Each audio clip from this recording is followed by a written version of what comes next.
Salut toi! Comme tu l'as vu dans la dernière vidéo, on est allé chercher mon nouveau moteur. Je l'ai directement monté sur la Fantique et puis après on est allé chez Alexis de chez LRT Préparation et on a fait un passage au banc et il s'est avéré que le moteur était daubé. Et quand je te dis daubé, c'est daubé hein. Moi tu me connais, je cogite, je suis là, je me dis putain mais qu'est-ce que j'ai loupé, j'arrêtais pas d'y penser et tout ça. Je me dis bon, voilà, il y a un truc qui va pas, je sais pas quoi. Et là je rentre chez moi, je déposais le moteur sur l'établi et là...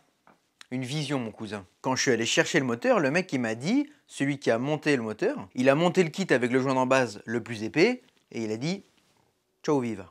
Gros, j'ai mis 1 seconde 35 à dégainer mon fil d'étain. Je mets un étain d'1 mm, ça touche pas. Je mets un étain de 1,3 mm, ça touche toujours pas. Ça commence à me faire chauffer, je me dis « Maman, je vais le casser le moteur ». Je mets un bout d'étain de 2 mm, je fais mon petit squish à la zinzin, tu connais. Et là, je prends mon pied à coulisse, frérot, je mesure et tout normal. Gros, j'avais jamais vu ça. 1,55 de squish. Alors toi, si c'est une valeur qui ne te parle pas, par exemple, les ingénieurs qui ont inventé le TGV, ils ont fait en sorte que le TGV, il aille à plus de peut-être 320 km/h. Toi, tu arrives, petit mécano, Bob le préparateur, tranquille, tu arrives avec ta petite mallette à outils, là, comme ça, là. Tu arrives sur le chantier, ton petit criquet, tu commences à le bricoler et tout ça. Et gros, ils font les tests, et le truc, il va à 50 km/h. Alors autant te dire, un Zip 4 ans, tout juste débridé en santé, quoi. Tu commences à saisir, là, un peu le... Et le pire, frérot, c'est qu'heureusement que dans l'histoire, il a fait ça. Parce que sur le MOS, frérot, il y a les jupes du cylindre qui sont un peu longuées. C'est-à-dire que si tu les limes pas, elles viennent en appui sur le carter. Et lui, bien sûr, il a monté le cylindre. Il voyait que le cylindre, il était pas complètement collé. Et là, le mec, il se dit, oh putain, c'est bizarre, il y a un petit... Oh putain, le frôlon. Oh putain, alors là, celui-là... Oh putain.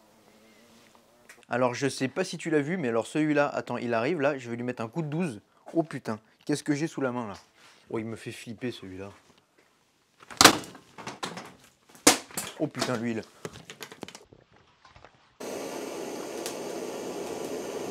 Tout va bien, tout va bien. Aïe.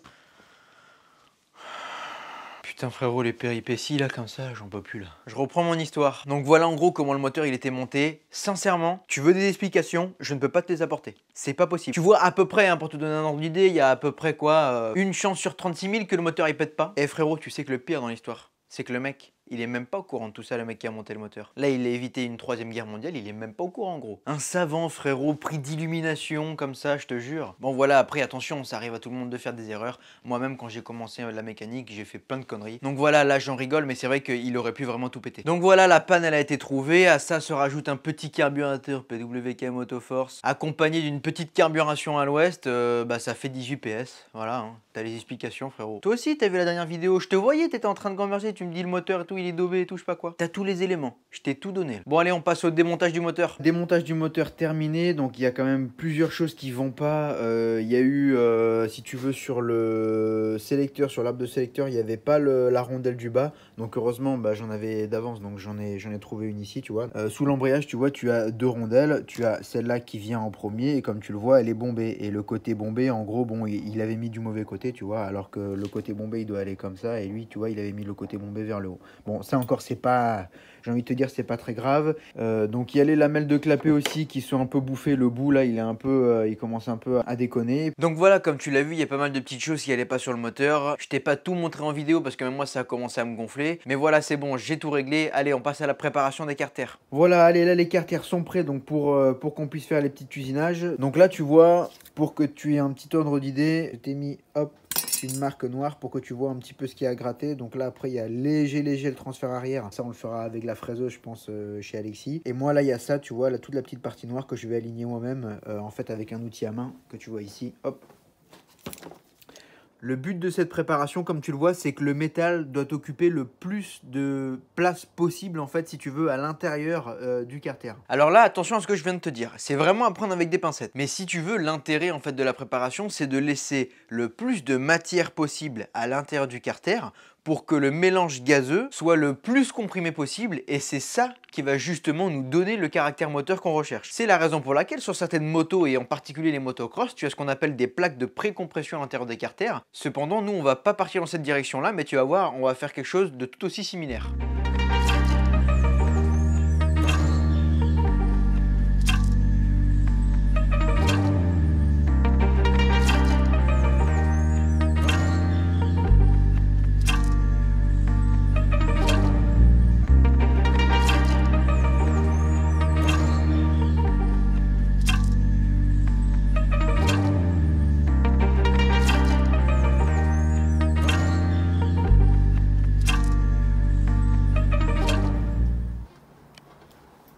s'en fout de tes carters, faut regarder le dada tout neuf. Ça c'est le dada.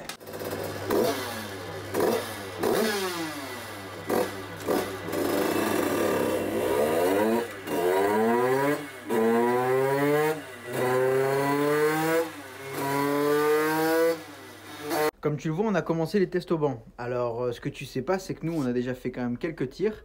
Et il y a déjà plusieurs choses qu'on a essayé. On a un petit peu touché justement à la carburation. Donc, on a dit, bon, rien dedans. Et puis, l'avance à l'allumage, bon, ça c'est calé. Donc, après, on va tester quand même quelques avances pour voir un petit peu la différence.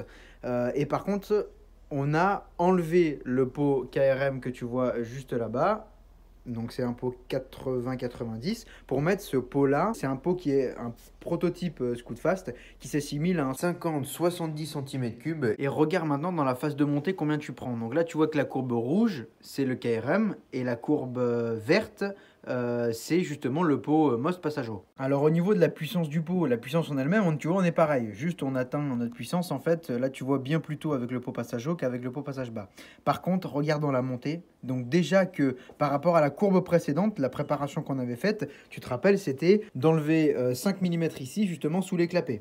Pour justement te montrer que tes cales, les cales d'admission, c'est beau, mais ça ne sert pas toujours. Et dans la grande majorité des cas, ça ne sert pas. Et la grande majorité des gens ont un problème justement avec ces cales d'admission. Et ils ont aussi un problème avec les KRM. Regarde sur un 86 Most, regarde un KRM 80-90 ce que ça fait. Regarde le pot Most Passage haut, tu vois, regarde en... Peut-être à quoi, donc il accélère déjà bien plus fort, mais ça c'est net, ça il n'y a même pas, y a pas à chier.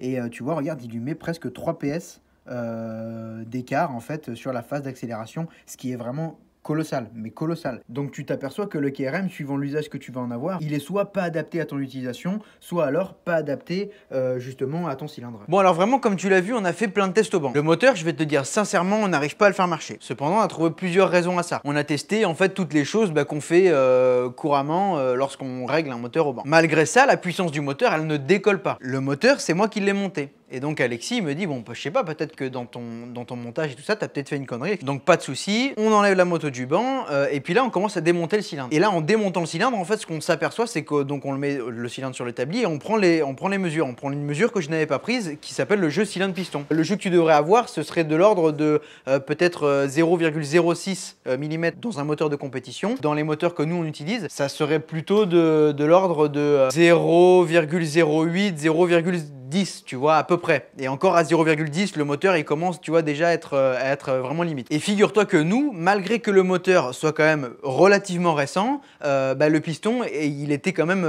assez usé, puisqu'on avait 0,18 mm. Et donc, peu importe l'usage que tu en as, on peut clairement dire là que le piston, il est mort. La seconde chose auquel on a été confronté, en fait, c'est le fait de manquer de pot. Tu vois, on a testé justement donc le pot Most que tu as vu, toi, dans la vidéo. On n'avait que le pot passage bas, si tu veux, le KRM 80-90. Donc là, maintenant, le problème auquel on est confronté, c'est juste trouver un pot. On va commander aussi un piston. Donc, si d'ailleurs, toi, tu as un pot passage haut, un Most 70-80 ou un 80-90, n'hésite pas à m'envoyer des messages, mais ne me fais pas des prix de malade. À la vue des problèmes qu'on a pu rencontrer sur le moteur, en fait, on a décidé justement de réouvrir le moteur, de tout reprendre à zéro. Le moteur, là, actuellement, il est maintenant sur l'établi. Bon, toi, tu le verras dans la prochaine vidéo le week-end prochain. Mais là, il est sur l'établi. On en a profité, en fait, par la même occasion de repréparer un petit peu les carters. Donc, on a modifié un petit peu le transfert arrière. Et puis aussi, tu vois, il y a une petite marche sur le moteur AM6 qu'on a gommé un petit peu. Mais on verra tout ça dans la prochaine vidéo. On fera aussi des tirs au banc avec le piston qui sera à la bonne cote. Et puis, on essaiera justement d'avoir un pot un petit peu plus adapté justement à ce cylindre. Donc voilà, tu sais tout sur l'avancée du moteur. Donc maintenant, voilà, comme je t'ai dit, on va tout refaire. Et donc, comme tu le vois, il peut arriver que dans certains cas, ce soit pas tout beau tout rose et qu'on trouve pas directement la panne ou le truc qui fait le déclic sur le moteur qui fait que le moteur va marcher en fait directement. Grand merci donc à Alexis qui m'a permis de faire donc tout le moteur chez lui, les usinages, etc. Et puis voilà, on se retrouve dans la prochaine vidéo. Allez, ciao, bye!